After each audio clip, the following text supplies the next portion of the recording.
যে আমাদেরকে সাহায্য করেছে আমরা তাকে দেবতা বলেছি। তো হিমালয় এতটা সাহায্য করে ভারতবর্ষকে, এত বৃষ্টি, ফলে নদী, তো হিমালয় থেকে এই নদীগুলো নেমে আসছে, সারা ভারতবর্ষ ব্যাপী চলে যাচ্ছে।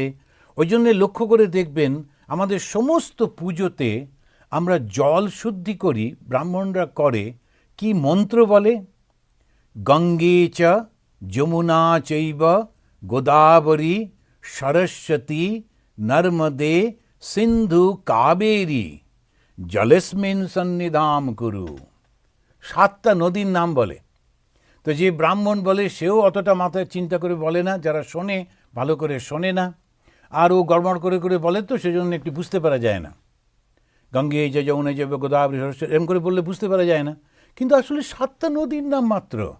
আর ওইটা এই মাঝখানের আঙুলটায় জলের মধ্যে ডুবিয়ে বললেই ওই জলটা শুদ্ধ হয়ে যায়। এমনকি আমাদের দেশে যখন আমাদের সব সাধুরা যখন এই স্নান করেন, বালতিতে জল বা সেই জলের মধ্যে আঙুল ডুবিয়ে 7টা নদীর নাম করে জলটা শুদ্ধ করে তারপরে স্নান করেন।